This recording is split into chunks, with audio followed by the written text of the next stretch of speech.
Okay,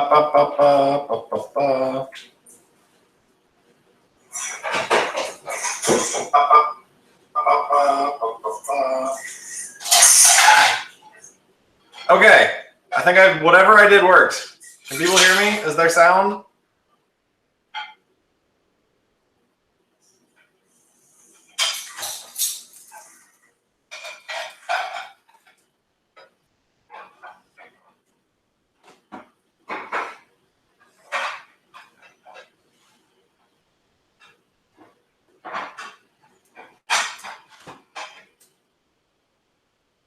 Something is going on. I don't know. There might be sound somewhere. Something is going on. I don't know. There might be sound somewhere. Okay.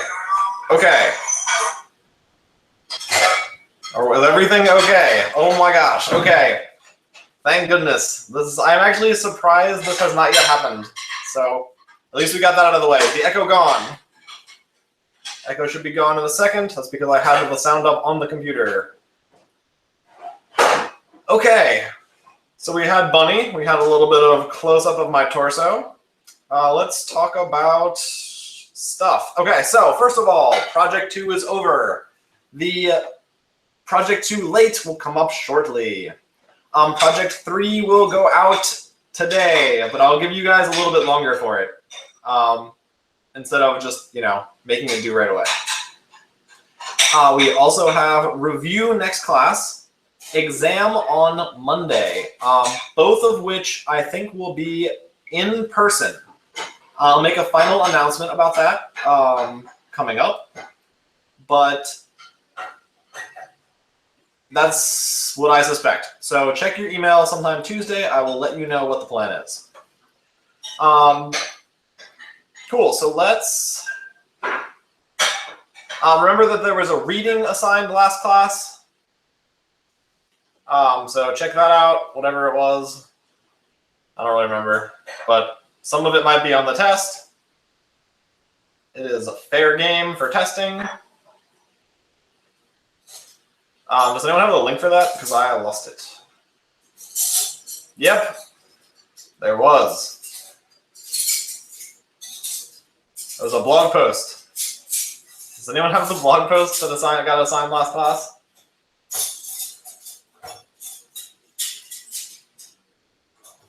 I'll send it out by email. That'll be fine. Don't worry about it. Oh, weird.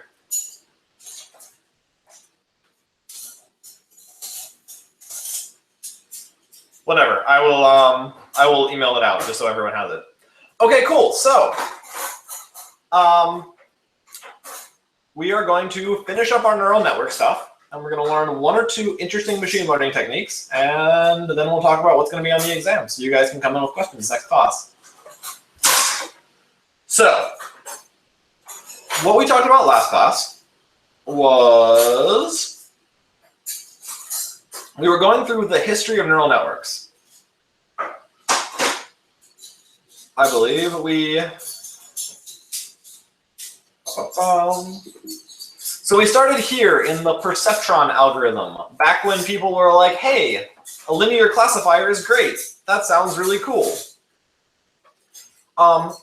Then we got to 1973, where this idea of backpropagation was invented, where they used calculus to figure out the loss function, like figure out how wrong the neural network was, blame each of the weights accordingly, and adjust them as they go.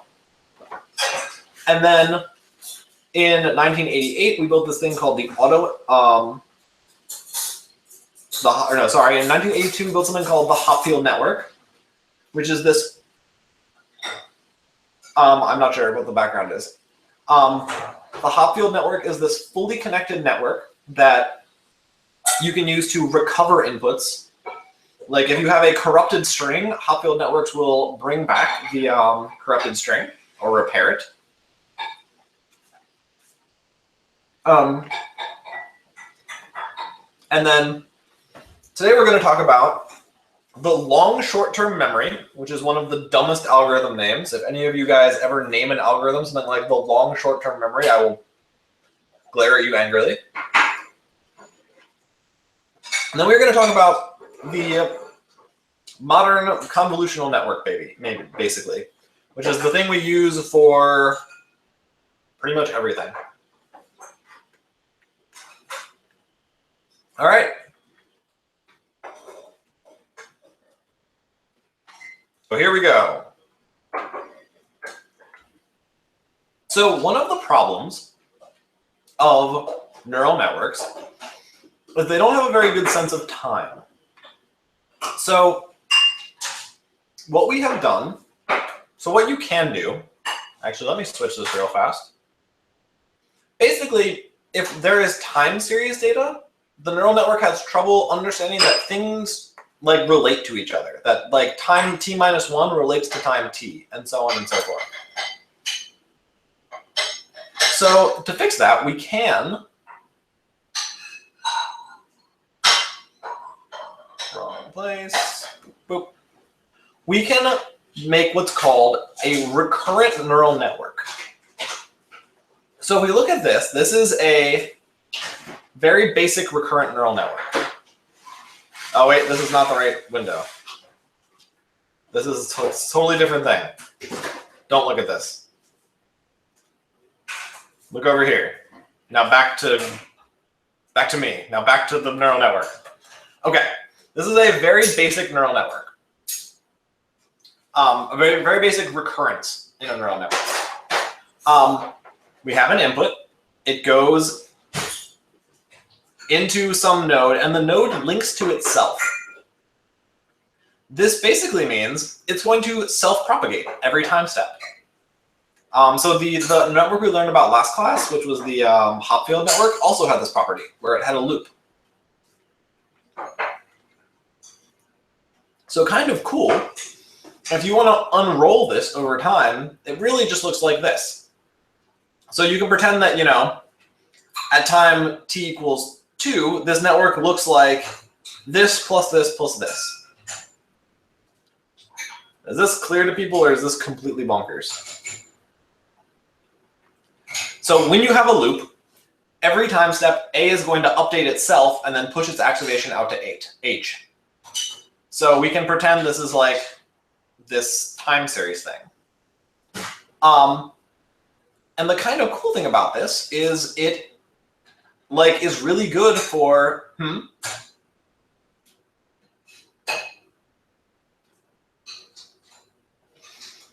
So basically, the way this works is input goes into here, A self-propagates, and then the next time step, more input could come in. So this is the first input, second input, third input. So these are all different time steps of input going into the H's. Basically, this is just this over time. So kind of a cool thing about this is if you view these as time steps, there is actually a really strong relation between x0, x1, and x2. So this looping behavior actually lets A sort of remember what happened to it. And so if you look at this sentence, I grew up in France. I speak fluent French.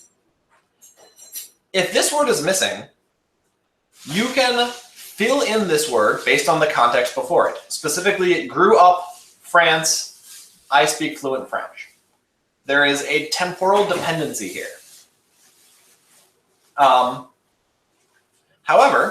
if I just have one of these little guys hanging out by himself, the things from far away sort of get forgotten. So imagine this guy is preserving a really strong input from several minutes ago. He's eventually going to forget that input. So long, short-term memories do some crazy stuff. Basically, we build memory units out of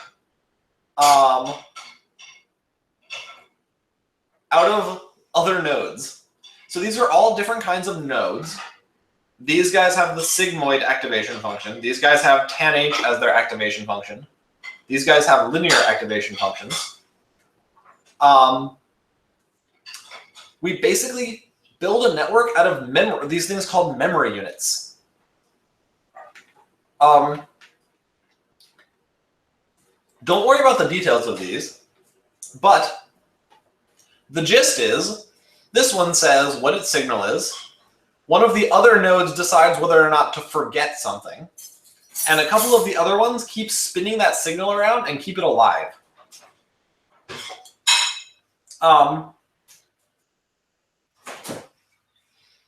So basically, all I really want you guys to get out of this is you can build really complex structures with these neurons. We're going to treat this whole thing like a black box because I don't want to fucking learn it. And neither do you. So the cool thing is these units that basically keep the memory spinning around in them until another neuron kills it. And tells it, hey, time to forget that. So yeah, I don't know. The reason I'm bringing this up is time series applications are really important in AI. Like sounds, definitely a cool time series application where things in the past definitely affect things in the future. Text, any sort of spoken language is going to have this time series relationship. So long short-term memories are kind of a cool thing you can do with that. Yeah, logs, I don't know, anything that sort of linearly progresses over time. Don't worry too much about the details of this. Just know that it exists and know that it is for time series data. And I actually think it's kind of cool that you have this cycle in here that is letting you keep a signal alive and like propagate it every time step. I don't know. I actually just think it's really neat.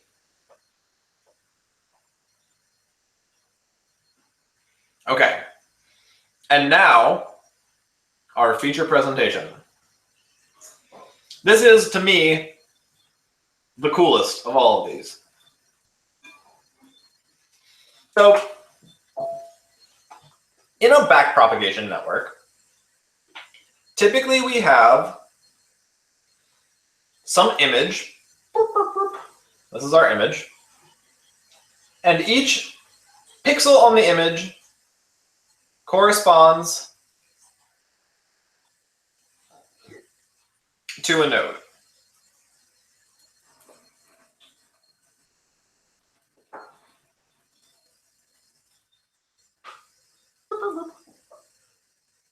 And then basically, then the neural network goes and does its thing. So one of the problems with this that really actually did bother me when I started out learning about them is that we're actually throwing away some information, right? This pixel up here is related to its neighbor. There is some kind of locality here that says that there's a structure to this image that means this pixel being close to this pixel is important. If this pixel is blue, it's way more likely that this picture is also blue. And it turns out that neural networks discard that information. And also, if I show a traditional neural network a picture of a dog, and then if I make the dog float above the ground, the neural network is not going to understand what it is. It's going to be like, nope, never seen that before. So backpropagation networks don't have translation invariance. So we made this crazy ass thing. This is called a deep convolutional neural network. And here is what it does. We have our image here, and then we have a shit ton of what's called convolutional layers here. And each convolutional layer is a huge grid of neurons. And then each convolutional layer connects to a huge layer of these smaller layers called pooling layers. And then we can actually repeat this pattern as many times as we want. And then it finally goes to our output neurons. Does this structure make sense to everyone? So this is our image. We turn on each pixel in our image. It activates the convolutional layers. The signal gets propagated to the pooling layers, where all of this is put together, and then it comes out the output. That clear to everyone?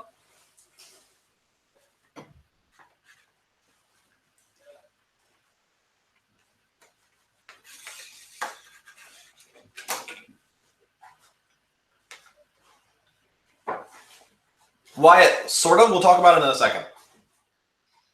What I want you guys to understand is we have one layer here.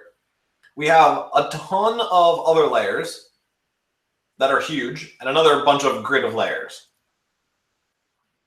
So let's talk about how layer 0, the input, connects to the convolutional layers, layer 1. Here is how it works. These are my inputs.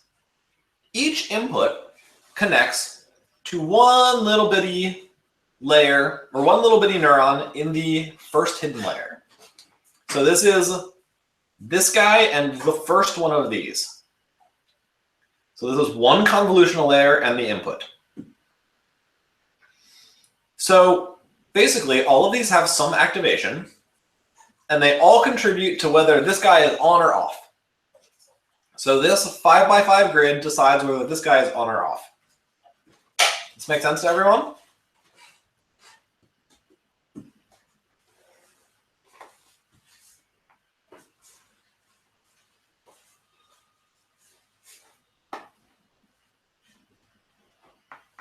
Okay. So then what happens is this 5x5 grid contributes to this second one here. But one of the things we're going to do is we're going to use the same weights. So what's going to happen is this hidden layer is basically going to scan the input using the same weights for each one and light up each neuron based on what it sees. So what ends up happening is this hidden layer here ends up specializing. It ends up learning some attribute of the input and looking for it, basically. So this first hidden layer might accidentally decide to know what a curved line looks like. And then anytime it detects a curved line in the input field, in its 5x5 zone, it's going to turn on or off. So this first hidden layer might do something like, okay, which section of my input has a curved line? We can have a lot of them, and it's good that we have a lot of them because they're going to each end up detecting different things. So maybe one of them will detect a curved line, one will detect a straight line, one will detect a circle. And what this does for us is this hidden layer is abstracting the image. This hidden layer is saying, okay, in the upper left we have a circle. Another hidden layer might say, okay, upper left over 1 we have a square. And basically we get a slightly higher level of description of the image. What happens then is these pooling layers do the same thing. The pooling layers sort of take these signals and aggregate them. And then we have another convolutional layer that makes the image even more general, even more high level. So we basically keep generalizing what we see in the image. Conrad, I'm not sure I understand your question. Basically, what the layer detects is sort of randomly assigned. This weight vector here will be random, and it will be biased towards detecting a certain thing. And then as time goes on, it will get better and better at detecting those things. So like this guy might just start off to have a slight bias towards curved lines, and then it's going to start getting really excited about curved lines.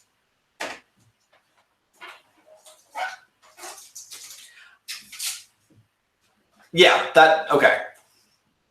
Some of them will accidentally detect the same thing. That's totally possible.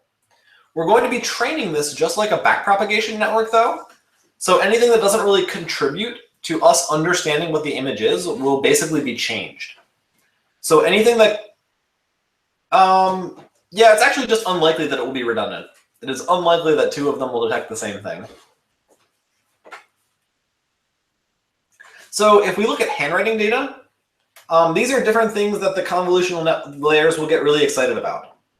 So I don't know, one of them really likes detecting squiggles on the left. One of them really likes detecting lines up here. I have no idea why this is what it picked out.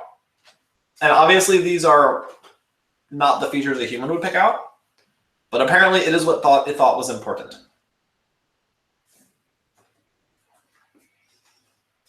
So the pooling layers are slightly different than the convolutional layer. It just does a max on some other chunk of the hidden neurons. So I look at the convolutional layer and I do a maximum. So I say, okay, one of you guys saw a curved line. I'm just going to say, okay, definitely curved line in this area.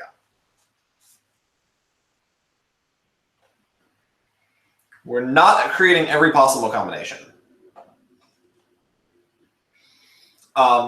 So, okay, what we're doing, I mean, this is just continuing. So we grab each of these becomes a kind of feature detector. And then each of these says, okay, well, one of these features is present in this area. And basically every layer we do this, we're going to get more and more general. So we're going to start with, oh, there's a squiggly line.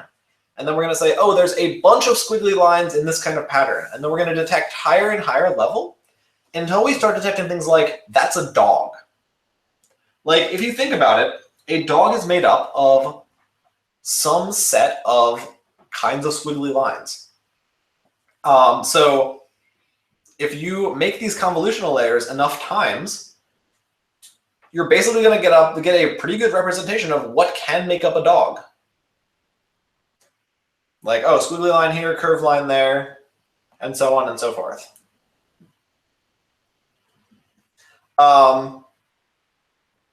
Don't really worry about this. It's basically just backpropagation to train this. And one of the other cool things is we do something called dropout, which is we are allowed to pretend that like we randomly ignore certain weights sometimes. And this makes our life easier because we have less weights to train. And we also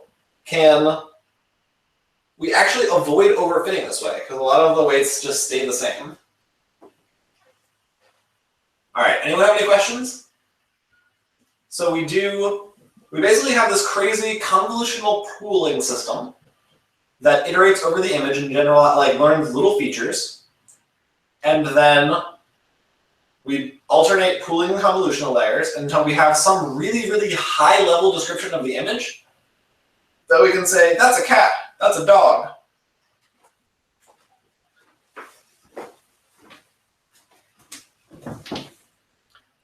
Yes, so, oh God, okay.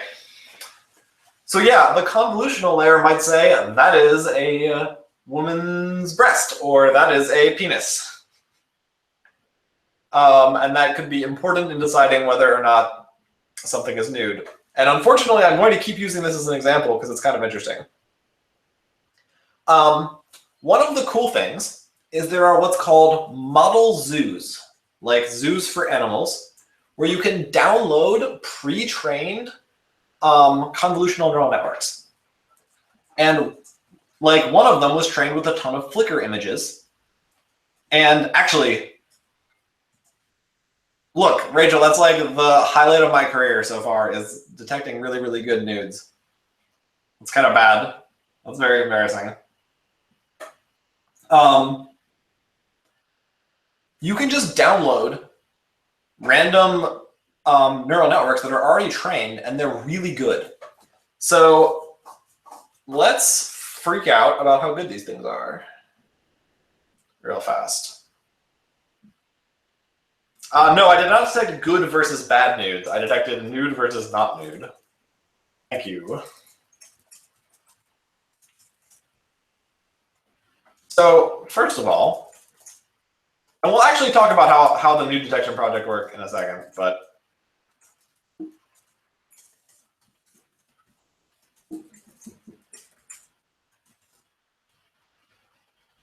so also these convolutional neural networks are basically what people refer to when they talk about deep learning. Anytime someone says deep learning, it's training these convolutional neural networks. And people are really into them because they're super good and they're kind of like magic. All right. So let's do some image classification.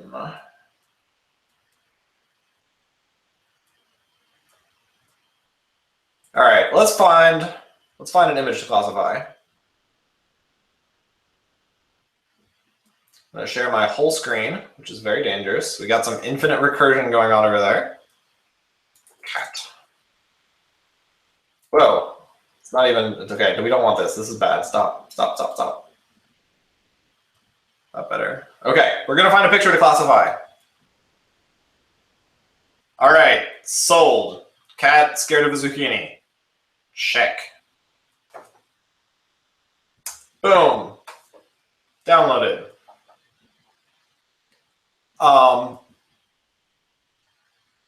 Where is everyone?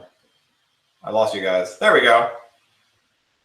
So, okay, before we talk about training images or nude detection, check this out. I just downloaded this package. This is a package by Google called TensorFlow, and it happened to come with a pre-trained neural network in it that's classifying images. So I'm going to pop this image of the cat in and see what it says.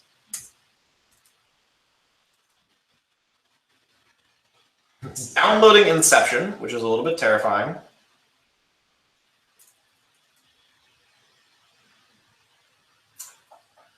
Ba, ba, ba.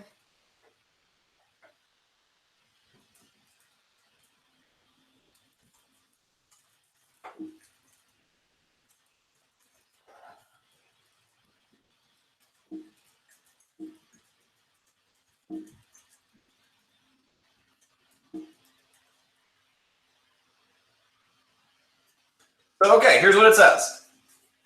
Thinks this is an Egyptian cat. Possibly there's a zucchini involved, tiger cat, or maybe a cucumber, or a tabby cat. And this is just something I downloaded. This is out of the box image recognition for recognizing this image, which honestly, I don't know whether that's a cucumber or a zucchini, but I certainly don't know what kind of cat that is. So actually, I'm pretty sure it is a tiger cat, which is kind of like an Egyptian cat. So yeah, that's friggin' amazing. Now I can't find you guys again. Yeah, it's pretty cool. Let's do it again. I've actually only ever done this a couple times. I don't know. Someone name another kind of object. What do we want to classify? I'm not going to do taco cat. Let's pick like a real life thing. Let's do person on top of car.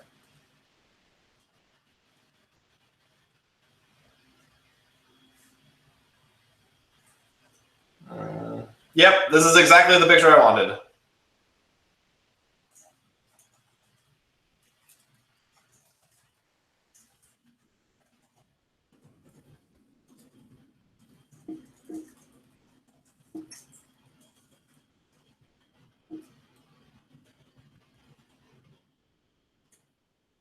I've never run with this. I don't know how good it will be.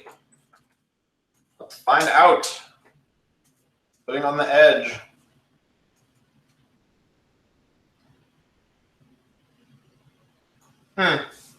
All right, so we got it. Like, it got the central focus of the thing was a Jeep. Did not really register the dude, but I don't know. Still not bad.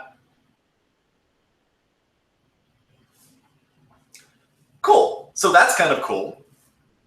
And now, oh wow, did it really? Is it really a Land Rover?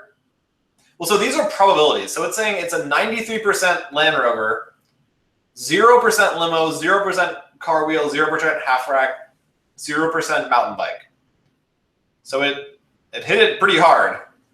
This is a package called TensorFlow.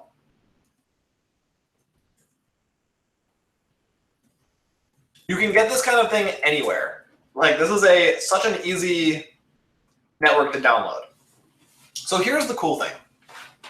Here is, actually Project 3 is going to be to use one of these, or Project 4, I think. But here is something that's kind of cool. So what these do, can I switch this focus? What these networks do is they build this representation and sort of store it in the edge, the node activations. So here's how I ended up doing my nude classification, if you will. Also, I've used this for a ton of other things. It's not just nudes. I've used it for detecting like construction equipment, whatever. So right now, with the network we just looked at, this layer here's activation corresponds to, like, goes through one more level and corresponds to, like, this is Jeep, this is Tabby Cat, this is whatever. Each one of these corresponds to something in the real world, right? So what I ended up doing for all of my image recognition projects is I took the pre-trained one, the one that was just trained on thousands of images, and I used these vectors to featureize my other images. So I would put in an image of a naked lady, and I would ask the neural network, hey, how much of a cat is this? What percent of a dog is this? What percent of a person is this? Like, what else do you see in here? And then I gave this to another kind of classifier, like a decision tree or something. So basically, I use this neural network to featureize my images because it's already so good at understanding images. I mean, honestly, I think I used one of the earlier layers, like how many curvy lines, how many straight lines, how many skin tones. And I use that to featureize my images because these things are really good at understanding images. And then I classify them with a standard machine learning algorithm. And the one other thing I want to say is, maybe you guys have seen this, maybe not. One of the cool things you can do with these neural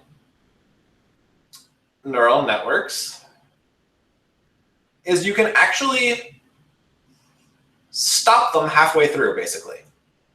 So what if I let the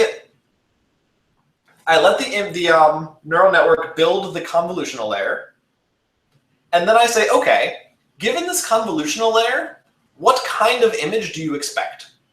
So I abstract the image, and then I see what kind of image I expect. So this is an example of a neural network that was trained to recognize eyes. I think animals, actually. Is everyone seeing what I'm seeing? Perfect, yes. So basically, we run it halfway through the neural network, and then we take it back out. We say, what did you think was important about these images? And it makes them utterly horrifying. Because it's trying to see eyes everywhere because it learned that eyes were important, or it's trying to see animals everywhere because it learned that animals were important. So here's some deep dream spaghetti. So this is one that was trained to recognize dogs run through spaghetti. There is some not safe for work stuff on that page. All right. You can also use these to emulate art styles. If you train them to recognize certain art styles, you can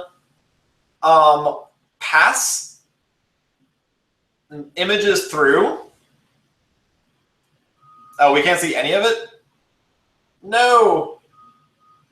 Oh, good. Wait, do we see some images? Some images of spaghetti with eyeballs? Because that's really important for this class.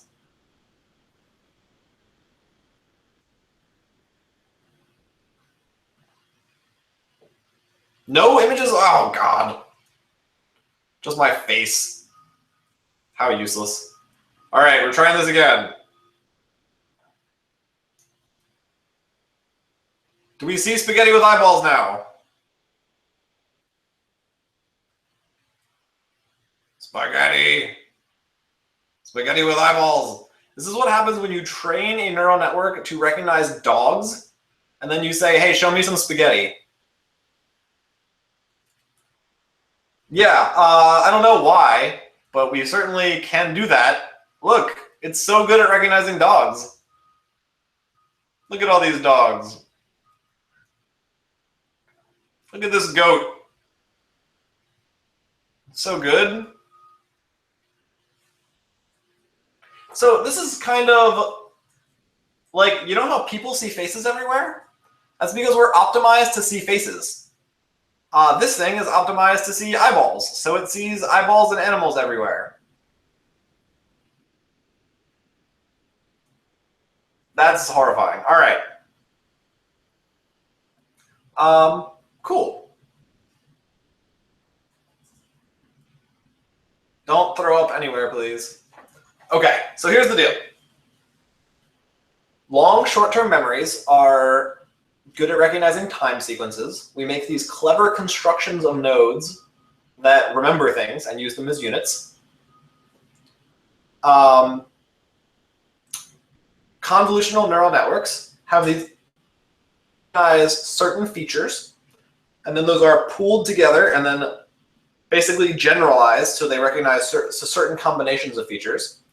And convolutional neural networks are good at everything. They're like magic.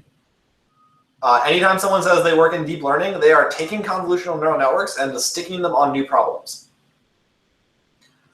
You can do really cool stuff with them.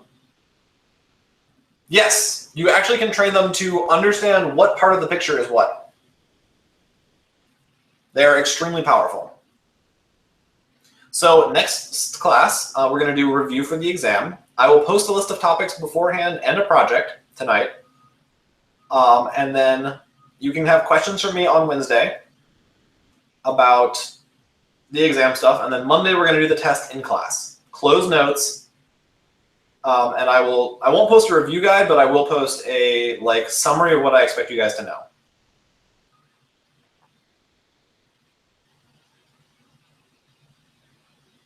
I will also post these slides and the reading. Yep, link to the reading will come.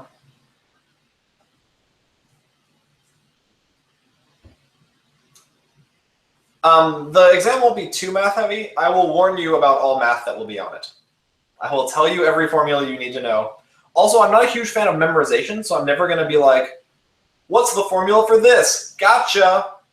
I'm going to, as long as you know basic algebra and some math concepts, you'll be okay. Cool. All right. That's all I got. See ya.